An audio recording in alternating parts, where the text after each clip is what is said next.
બનાસકાંઠા જિલ્લાના થરાદ તાલુકામાં પોલીસ પરિવાર દ્વારા તિરંગા યાત્રાનું આયોજન કરવામાં આવ્યું હતું, જેમાં થરાદના ધારાસભ્ય અને ગુજરાતના વિધાનસભાના અધ્યક્ષ એવા શંકરભાઈ ચૌધરીના અધ્યક્ષસ્થાને આ થરાદમાં તિરંગા યાત્રા યોજાઈ હતી, જેમાં થરાદ 4 રસ્તાથી રેફરલ 3 રસ્તા આંબેડકરને ફૂલહાર પહેરાવી, સ્વામી વિવેકાનંદજી સ્ટેચ્યુને ફૂલહાર કરી, મહારાણા પ્રતાપના સ્ટેચ્યુને ફૂલહાર કરી થરાદના મેઇન બજારથી થરાદ પોલીસ સ્ટેશનમાં સભા સ્વરૂપે પૂર્ણ થઈ હતી।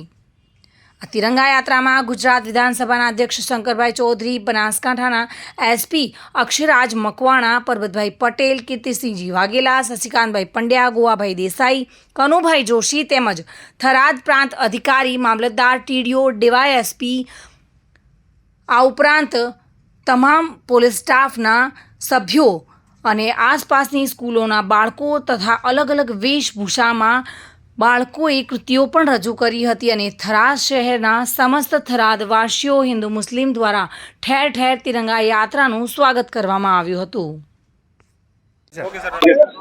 આજરોજ બનાસકાંઠામાં હર ઘર તિરંગા યાત્રાના ભાગ સ્વરૂપે આપણા સરહદી તાલુકા એવા સુઈગામ અને થરાદમાં પણ આજે તિરંગા યાત્રાનું ફરીથી આયોજન કરવામાં આવ્યું હતું, જેમાં માનનીય વિધાનસભાના અધ્યક્ષ શ્રી શંકરભાઈ ચૌધરી સાહેબે અને આપણા એક્સ એમપી સાહેબોએ ખૂબ મોટી સંખ્યામાં હાજરી આપી હતી।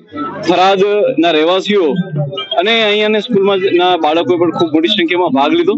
આશરે 4 થી 5 કિલોમીટર જેટલી આ લાંબી યાત્રા રહી હતી અને આખું થરાદ ટાઉન જે છે એ દેશભક્તિના વાતાવરણથી રંગાઈ ગયું હતું। આ નિમિત્તે ફરીથી હું તમામ થરાદવાસીઓનો અને બનાસકાંઠાવાસીઓનો ખૂબ ખૂબ આભાર માનું છું કે એમણે હર ઘર તિરંગા યાત્રામાં ભાગ રહી અને એક દેશભક્તિનો એક પરચમ લહેરાવ્યું છે। Thank you. પર્વ 15મી ઓગસ્ટની પૂર્વ સંધ્યાએ આજે થરાદ શહેરની અંદર સરહદી વિસ્તારના તમામ પ્રજાજનો, સરકારી અધિકારીઓ સહિત દેશભક્તિના રંગે રંગાયા। હર ઘર તિરંગા દેશના પ્રધાનમંત્રી મોદી સાહેબનું જે આહવાન છે તે આહવાનને ઉપાડી અને હજારોની સંખ્યામાં કિલોમીટર સુધીની લાંબી એક રેલી સ્વરૂપે અહીંયા આગળ આવ્યા। દરેક નાગરિક જાણે દેશભક્તિના રંગમાં રંગાયા હોય એવું વાતાવરણ હતું।